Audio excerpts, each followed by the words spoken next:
Днес, въз основа на лекциите на професор Вихар Кискинов, ще се потопим в темата за съдебната практика по електронното правосъдие.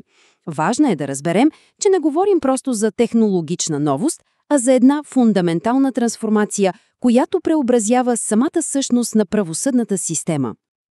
Нека бъдем наясно от самото начало. Електронното правосъдие е много повече от компютри в съдебната зала. То е цялостна промяна в парадигмата, един нов начин на мислене за това как се администрира и постига справедливост в дигиталната епоха. Нека проследим заедно жизнения цикъл на едно дигитално дело, за да видим как технологията го преобразява на всяка стъпка. От самото му начало с електронното подаване, през дигиталното му управление и провеждането на заседания от разстояние, та чак до финала с електронното връчване. Виждате, целият процес е преосмислен из основи. Пътят, който ще извървим заедно, е ясно структуриран. Ще започнем с общата картина на дигиталната трансформация и европейската рамка. След това ще се спрем на два много показателни национални примера – Германия и Франция, за да анализираме българския контекст. И накрая ще отправим поглед към бъдещето и предизвикателствата, които то носи. И така, нека започнем с европейския модел. За да разберем неговата архитектура, трябва първо да се обърнем към основополагащите принципи, зададени от Съвета на Европа. Мислете за тях като за моралния компас, който насочва цялото развитие на дигиталното правосъдие. Макар тези принципи да са в сферата на така нареченото меко право, т.е. нямат пряка обвързваща сила, тяхното значение е колосално. Те служат като предпазна мрежа, която гарантира, че технологичният напредък и стремежа към ефективност няма да подкопаят най-свещеното – правото на всеки на справедлив съдебен процес. Сега преминаваме от принципите към твърдото право на Европейския съюз. Ако принципите бяха компасът, то регламентът ИДАС е двигателят. Той е регулаторният стълб, който създава общ език за дигитално доверие и позволява сигурни и правно валидни електронни взаимодействия в целия единен пазар. И тук виждаме нещо изключително елегантно. Регламентът създава ясна иерархия на доверие. На най-ниското стъпало е обикновеният подпис, например името ви в края на имейл. По средата е усъвършенстваният, който дава по-висока сигурност, а на върха, златния стандарт, е квалифицираният електронен подпис. Той, и това е ключово, има правната сила на саморъчния ви подпис навсякъде в Европейския съюз. Разбира се, правото не стои на едно място. С новия регламент eIDAS 2.0, влязъл в сила през май 2024 година, ставаме свидетели на следващата голяма стъпка.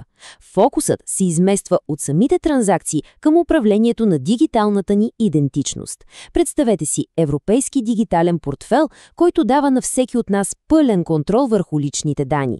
Това неминуемо ще промени из основи начина, по който доказваме факти в съда.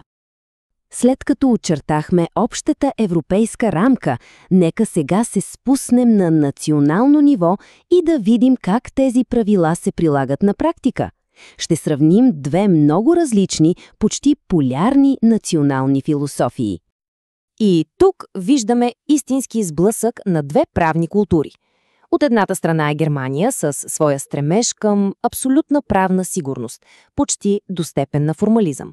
От другата е Франция, която прегръща идеята за радикална прозрачност и отворен достъп. Два различни пътя, водени от различни ценности. Германският подход, макар и изключително сигурен, създава нещо, което можем да наречем процесуални капани.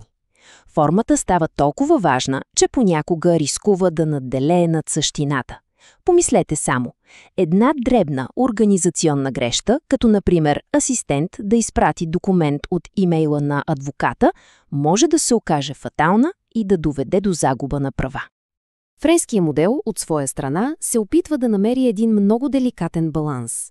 От една страна, максимална прозрачност чрез публикуване на съдебните решения. От друга, защита на личния живот чрез анонимизация. И обърнете внимание на тази нова забрана. Тя е директен отговор на един много съвременен риск – опасността изкуствен интелект да започне да оценява и профилира съдии. А сега, нека пренесем анализа на родна почва и да видим къде се намира България в този сложен пейзаж. Нашата ситуация може да бъде описана като ключова преходна фаза. Тази таблица много ясно илюстрира българската специфика. Докато в Германия и Франция виждаме ясно дефинирани, макар и различни правни концепции, у нас се откровява една водеща характеристика – процесуалната несигурност. Технологията е внедрена, но сякаш липсва ясна правна философия, която да я ръководи. Тези данни показват недвусмислено, че преходът към дигитално подаване на документи у нас вече е в ход. Хората го използват. Но за тази чисто практическа промяна се крие един критично важен и все още нерешен правен въпрос. И ето го централния въпрос, който разделя българската съдебна практика. Липсата на единен отговор на този въпрос създава огромна несигурност и процесуален риск както за гражданите, така и за техните адвокати. И така, стигаме до ядрото на проблема. Подходът у нас е бил по-скоро технически, отколкото правно-концептуален. Имаме система, но нямаме достатъчно ясна правна доктрина, която да я подкрепи. Това остава участниците в процеса да навигират в една сива зона, така да се каже, на свой собствен риск. След като разгледахме настоящето, е време да отправим поглед напред. Ново възникващите технологии отварят нови хоризонти пред правосъдието, но заедно с тях носят и нови, непознати досега дилеми. Изкуственият интелект, например, предлага огромен потенциал за ефективност, но той носи и фундаментални рискове. Какво се случва, когато едно решение, повлияно от алгоритъм, не може да бъде обяснено? Това е проблемът на черната кутия, който е в пряк сблъсък с правото на справедлив и прозрачен процес.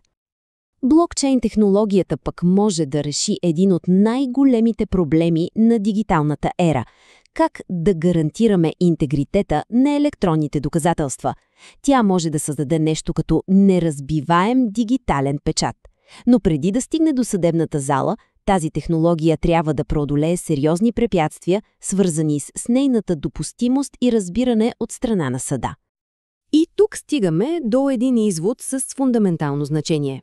В дигиталния свят киберсигурността престава да бъде просто технически въпрос за IT-специалистите. Тя се превръща в нов, основен стълб на правовата държава. Надежността на правосъдието става неразривно свързана с неговата киберустойчивост.